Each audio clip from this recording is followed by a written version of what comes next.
want to show you today is how to grow salad crops in a tiny area so that they look pretty. Easy to grow and requiring little maintenance, lettuce, Britain's most popular salad, is a great crop for the first-time veg grower. It can be grown from seed or young plants until August and harvested until November. What you could do here is simply make little drills and sow your lettuce seeds in a pretty pattern.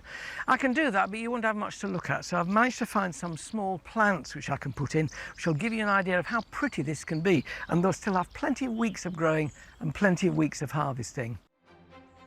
You can buy young lettuce plants in trays, and I'm using red Lollo Rosso and contrasting green Butterhead. Now, I'm planting these lettuces quite close together. You can easily space them twice this much apart if you want bigger lettuces to mature over a longer period. It's important when you're planting lettuce not to put them in too deeply. Exactly at the point at which the lettuce plant meets the earth should be level with the new earth, otherwise they tend to rot off at the bottom. As these plants grow, they'll fill the gaps, creating a striking and delicious tasting feature. When they reach 4 inches high, you can start picking the leaves and they'll grow back within days. Look at that though, when the sun comes out and shines on it, it positively glows. And it really is the simplest thing to do. With crafted planning, you can fit anything into a small garden. Fruit, vegetables, even bees, and these things called WBC hives are very attractive, very decorative, except here in Jill and Mike's garden, they're just containers for compost. But Valentine Warner knows a man who has the real McCoy.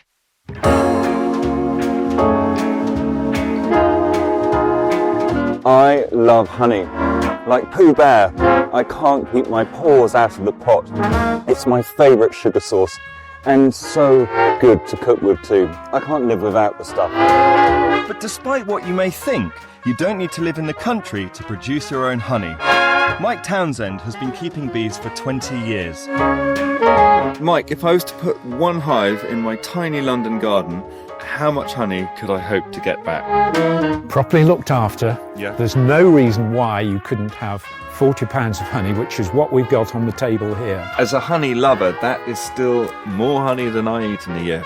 How much space do you actually need to keep bees? You can manage a beehive in a surprisingly small space. You've just got to take advice from local beekeepers, and they will give advice on where in fact you should put it. They're not dangerous, they're very much focused on their little community. Is beekeeping quite a calming experience? Certainly when you come home from work Yeah. and just spend time with them, it is a calming experience, which is perhaps not what people expect. To prove the point, Mike wants me to experience it for myself. I'm snug, armoured and ready to go. Ready to go. Now what we do is we give them just a little bit of smoke, not too much. It just calms the bees down. That is an incredible noise. How busy is a bee? Well, when you think about it, these bees have probably got to make a couple of million journeys to flowers to make just 1 pound of honey. Wow. The bees start foraging for nectar as soon as the flowers blossom, so if you get started in early spring, you could be harvesting honey by the end of summer. Well, that is superior. Now, to return the favour for everything you've showed me today, I need to make you some honey ice cream, which will I bring out to you while you're reclining in the garden. I look forward to it. See you in a minute. For the perfect honey ice cream, you need 10 egg yolks, half a pint of double cream, half a pint of milk, and 4 ounces of good honey. Oh, you're going to love that. For full details on all my recipes, visit our website. Mike, it's been an absolute pleasure today. Good. Bees and ice cream, fresh honey, and a happy man. Good. Thank you.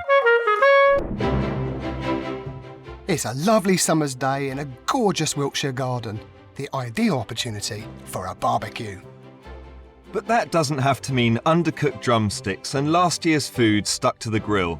We're going to show you a different way to do it. In a moment, I'll be preparing a simple barbecue recipe using herbs straight from the garden. But before that, we need something to cook on. And rather than a freestanding grill, I'm going to show you how to build something that's big enough to cook for an army and will provide welcome warmth when the sun goes down. It's called a fire pit. This is the perfect spot for our fire pit. Nice and level ground, away from the house. There's a bit of a journey to get here. And of course, we're away from overhanging trees or anything else that's flammable, like a fence or a shed. Quite simple, really. Just got your head, which I'm going to pop in the middle. I'm going to make a round pit here. Size-wise, about 3.5 feet across should be enough. That's small enough that we can sit around comfortably, or cosily I should say, but big enough that we can get lots of food on. Use this as a guide to create the outline of a circle. And then dig a shallow dish. There we go, that's the turf off. Now what I need to do is to make a cone sort of shape. So I'll dig out about 1 foot in the centre and then sculpt it up to the edges. Now I've dug down to the level that we want. Just need to add about 2 inches of gravel into the bottom, very small gravel mind, and that's good for drainage, but it's also good because it helps, well, hang on to lots and lots of heat. And that's what we want the heat in the pit here. We could put our fuel straight onto the gravel. However, to make life easy when it comes to clearing up, and we do want to reuse this, you can just put a metal plate on top and then put your fuel on top of that. We just got this here, anything lying around will do, even an old tea tray perhaps. To keep the food from the fuel, place in a couple of heavy concrete blocks. On top of the concrete blocks, just pop a grill down. Any old grill will do, an old oven grill or barbecue grill in this case. And you don't need firelighters or even specialist charcoal for a fire pit. Newspaper and wood are perfect. Now I know some woods are not particularly good to burn if you're going to cook on them, ash being one. This is all cherry and an apple, absolutely fine. There really is nothing better than a burning wood fire, isn't there? I mean, this is not only fantastic for cooking, but there is no more a convivial focal point, especially in the evenings. To get it to the ideal cooking temperature, let it burn for about 40 minutes or so. And then all we need is the food. We're showing you that there's more to a barbecue than frozen burgers on a throwaway grill. The fuel in my fire pit has now burnt down to hot coals and it's at the perfect temperature for Val's outdoor feast. And what better than this, a whole lamb shoulder that I'm going to stuff with herbs grown right here in pots. The first herb I want for my lamb is delicious, punchy oregano, often mistaken for marjoram, which has an even more fragrant and delicate taste. But I want a lot of this. This lamb wants to be really, really herby. And then here I've got some very, very young fennel tops, and I'm gonna raid them senseless too. I'm also grabbing some rosemary and thyme. All these herbs grow easily in a container or pot. Plant them in spring, and by barbecue season you'll have more than enough to see you through. Well, I've got all my delicious, fragrant herbs, a merry basket of them, so I can get straight on with the stuffing for my lamb. I'm cooking a shoulder of lamb. I much prefer shoulder of lamb for a barbecue. It's got a lot of fat in it, and so it'll kind of baste nicely while it's cooking and won't dry out like a leg often does when put on the grill. For the stuffing, I'm stripping the oregano and fennel and thyme, and then I'm adding anchovies. You might think it's weird putting anchovies with meat, but they're delicious. They've got a wonderful salt content, which means I don't have to use salt, a meatiness, and any kind of fishiness goes away as it cooked. It lends a really deep seasoning to lamb.